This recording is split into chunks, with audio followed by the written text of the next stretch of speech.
ऐका ना, कोल्हापूरची अंबाबाई म्हणजे महाराष्ट्राचं श्रद्धास्थानच. दरवर्षी लाखो लोक तिच्या दर्शनासाठी येतात. पण सध्या अंबाबाई मंदिराची एक गोष्ट खूप चर्चेत आहे. मंदिराच्या शिखरावर नुकताच एक नवीन सुवर्ण कलश बसवण्यात आला आहे. आता तुम्ही म्हणाल, यात एवढं खास काय? तर हा कलश तयार करण्यासाठी जवळपास 1.5 किलो सोनं आणि तब्बल 200 किलो तांबं वापरलं गेलं आहे आणि त्याची किंमत तब्बल 2.5 कोटी रुपये. हा सुवर्ण कलश गोव्याचे माजी मुख्यमंत्री प्रतापसिंह राणे यांनी अंबाबाईच्या चरणी अर्पण केला. मंदिराचं जतन आणि संवर्धनाचं काम सुरू होतं. त्या कामाचा पहिला टप्पा पूर्ण झाल्यानंतर जून 2026 मध्ये हा कलश मंदिराच्या शिखरावर बसवण्यात आला. खरं सांगायचं तर अंबाबाई मंदिर तसं आधीपासूनच भव्य आहे, पण आता या सुवर्ण कलशामुळे त्याच्या वैभवात आणखी भर पडली आहे.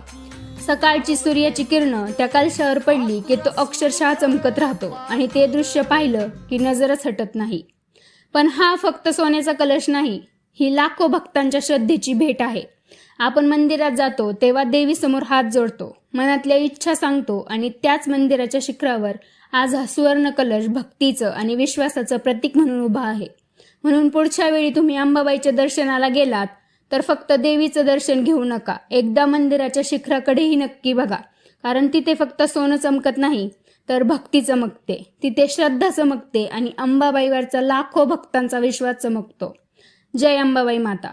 तुम्ही शेवटचा अंबाबाईच्या दर्शनाला कधी गेला होता? मला कमेंटमध्ये नक्की सांगा.